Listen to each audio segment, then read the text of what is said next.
Hi, my name is Rose, and I'm 25 years old.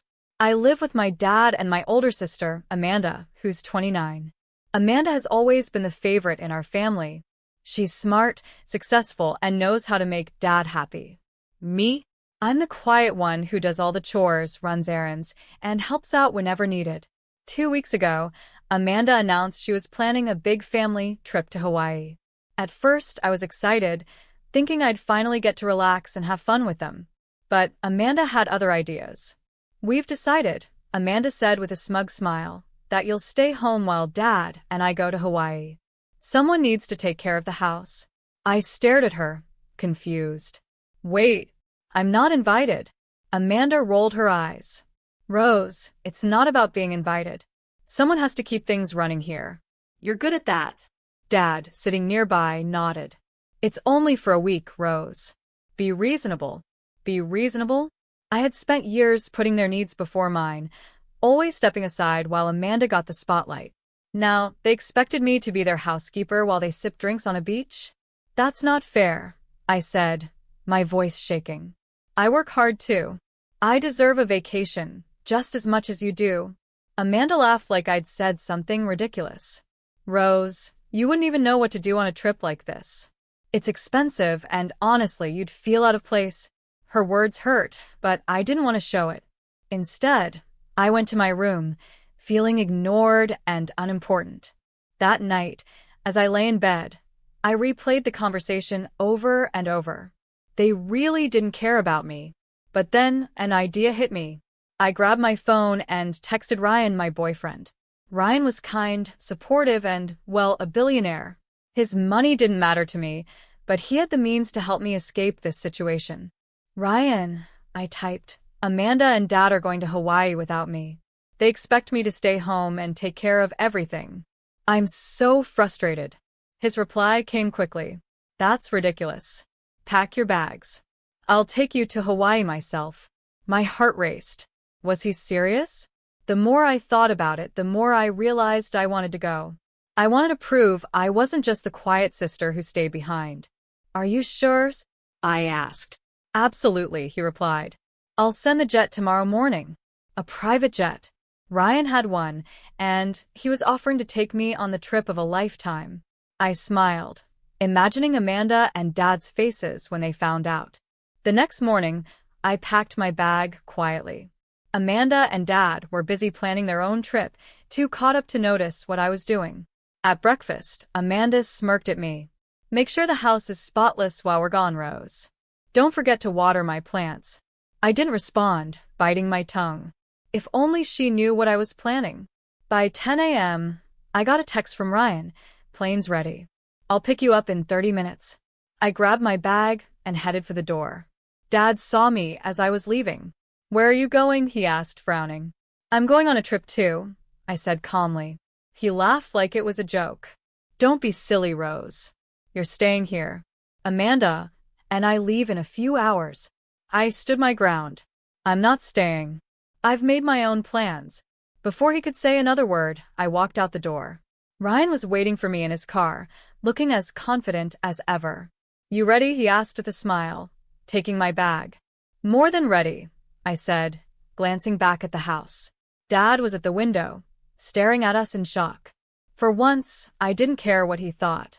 The drive to the airport was quick. When I stepped onto Ryan's private jet, I couldn't believe my eyes. Everything was luxurious, from the seats to the service. As we took off, I felt a sense of freedom I'd never known. This isn't just about the trip, I thought. It's about showing them I won't be pushed aside anymore. Ryan smiled at me. "You deserve this, Rose. Don't let anyone tell you otherwise." I smiled, feeling a warmth in my chest that I hadn't felt in a long time. Thank you, Ryan. "I don't know what I'd do without you." "You don't have to thank me," he said, leaning closer with a reassuring smile. "This is just the beginning." When we landed in Hawaii, I was in awe of the scenery. The crystal-clear waters, the golden sand, and the lush green mountains looked like something out of a dream. Ryan had booked us a private villa overlooking the beach, complete with its own pool and a personal chef. As we settled in, Ryan handed me a pair of sunglasses and grinned. Want to explore the resort? Absolutely, I said, eager to see more. We hadn't walked far when I spotted a familiar figure by the pool. It was Amanda, lounging on a chair with a cocktail in her hand, chatting loudly with some strangers. My heart raced. I hadn't planned on running into her so soon, but part of me was eager to see her reaction. When Amanda finally noticed me, her jaw dropped. Her eyes darted to Ryan, then back to me, as if she couldn't believe what she was seeing. Rose? What are you doing here? She stammered, standing up so quickly she spilled her drink. I smiled, keeping my voice calm. Oh, didn't I mention? I decided to take a trip to Hawaii too. Her face turned red, a mix of embarrassment and anger. But how? You can't afford this. Ryan stepped forward, his presence commanding attention. She didn't have to. I took care of everything.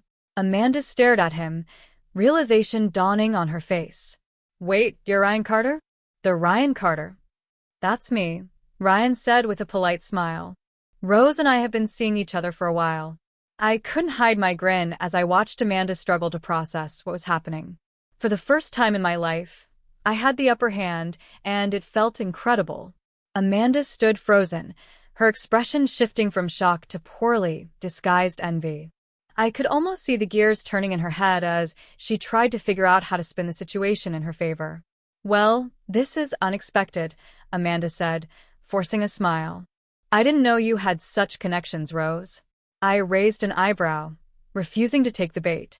There's a lot you don't know about me, Amanda. Ryan, ever the gentleman, stepped in. If you'll excuse us, we were just about to grab lunch. It was nice seeing you, Amanda. Amanda's eyes narrowed slightly, but she plastered on another fake smile. Of course. Enjoy your meal. As we walked away, I could feel her glare burning into my back. Part of me wanted to revel in her discomfort, but I knew Amanda well enough to know she wouldn't let this go so easily. Later that evening, Ryan and I attended a private dinner at the resort's exclusive rooftop restaurant. The view of the sunset over the ocean was breathtaking, and for the first time in years, I felt truly happy. But as always, Amanda had to make an appearance. She walked in with Dad, who looked equally stunned to see me. Amanda, however, had clearly spent the afternoon rehearsing her lines. Rose, she said sweetly, approaching our table. Dad and I were just talking about how nice it is that you're here. We should do something together, like old times. I set my fork down, meeting her gaze. Old times? You mean the times when I was left behind to clean up after everyone? Amanda's smile faltered, but she quickly recovered. Come on, Rose, don't be like that. You know we've always cared about you. Ryan, sensing my frustration, placed a reassuring hand on mine. Rose doesn't owe anyone an explanation. She's here to enjoy herself, just like everyone else. Dad finally spoke up, his voice gruff. Rose, I don't know how you managed all this, but don't you think it's a bit much? A private jet? A villa? This isn't you. I felt my anger rise, but I kept my voice steady. No, Dad, this is me. The part of me you've always ignored because you were too busy catering to Amanda. Dad looked taken aback, but Amanda wasn't done. Rose, don't turn this into a scene. Let's talk privately. No, I said firmly, standing up. I'm done being dismissed and talked down to. You two can enjoy your trip, but I'm not here to play along with your games anymore. With that, I grabbed my purse and Ryan and I left the restaurant. I could feel Amanda and Dad's stunned stares following us as we walked away, but for once, I didn't care. The next morning, Amanda showed up uninvited at our villa. Ryan was out making arrangements for a surprise, so I was alone when she arrived. Rose, we need to talk, Amanda said, her tone unusually serious. I crossed my arms. What is it now? Amanda hesitated, then sighed dramatically. Look, I'll admit I've been hard on you. But you have to understand, Dad and I were just trying to protect you. We didn't think you were ready for, well, this kind of lifestyle. Protect me? I repeated, incredulous. You mean control me? Her face tightened, but she pressed on. Fine. Maybe we made mistakes. But now you've got this amazing opportunity, Ryan. He's wealthy, successful. You could really build something with him. I narrowed my eyes, sensing where this was going. What are you trying to say, Amanda?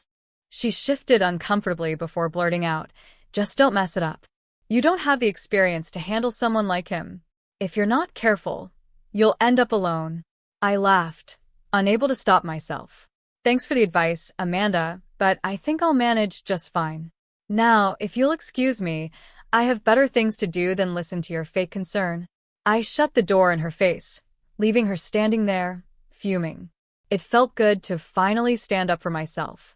That evening, Ryan took me on a sunset yacht cruise. As the golden light reflected off the waves, he turned to me with a soft smile. Rose, he said, taking my hands in his. You've been through so much, and yet you've stayed kind, strong, and genuine. I can't imagine my life without you.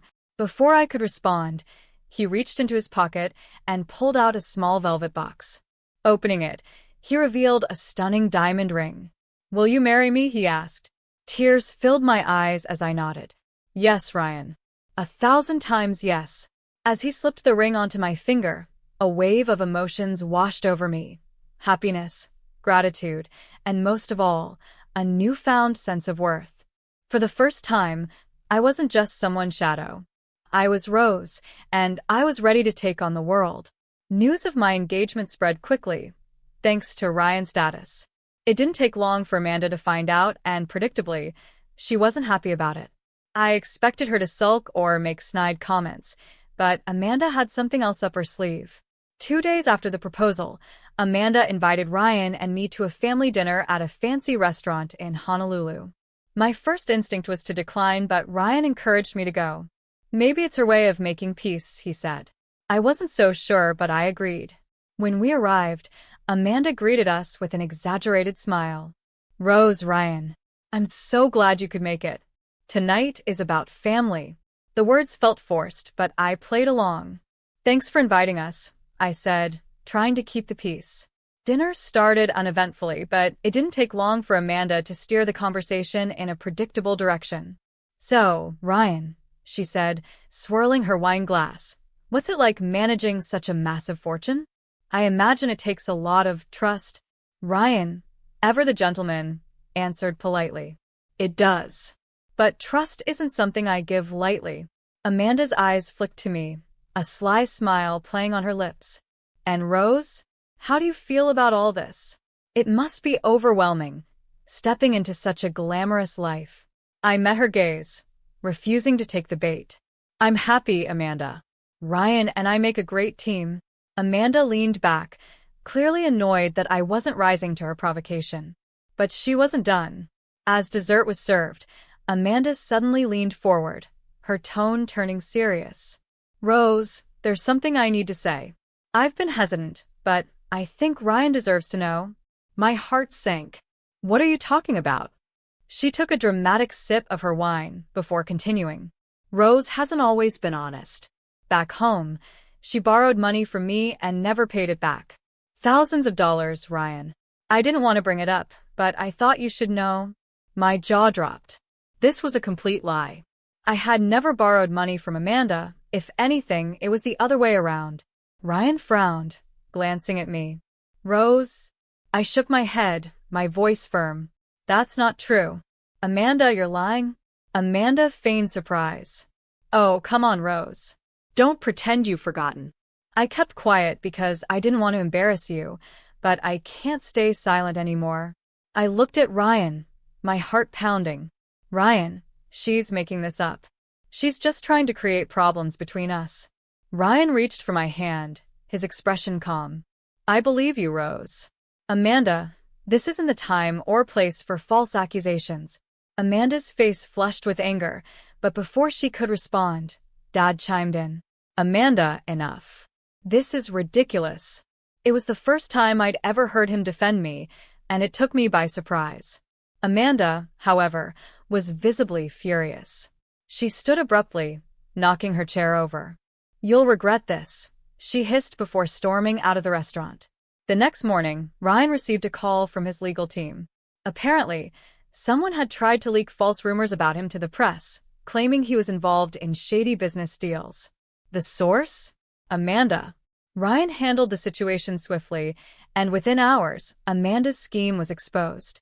When confronted, she doubled down, claiming she was only trying to protect me. "I thought he was using you," she shouted when I confronted her. "I wanted to make sure he was trustworthy. By lying and trying to ruin his reputation?" I shot back. "You don't care about me, Amanda. You've never cared about anyone but yourself." Amanda didn't respond, and for the first time, I saw something like regret in her eyes. But it was too late. Ryan made it clear that we were cutting ties with her for good. The rest of the trip was blissful. Ryan and I enjoyed every moment together, free from the drama Amanda had tried to create. When we returned home, I made a decision. I wasn't going to let my family hold me back anymore. Amanda's schemes and Dad's favoritism had no place in my future. Ryan and I began planning our wedding, and I focused on building a life filled with love and respect. For the first time, I felt like I was truly living for myself, not for the approval of others. As for Amanda, she eventually reached out, apologizing for her actions. But I knew better than to let her back into my life. Some people only change when they have no other choice, and I wasn't going to wait around for that. I had finally found my voice, and I wasn't about to lose it again.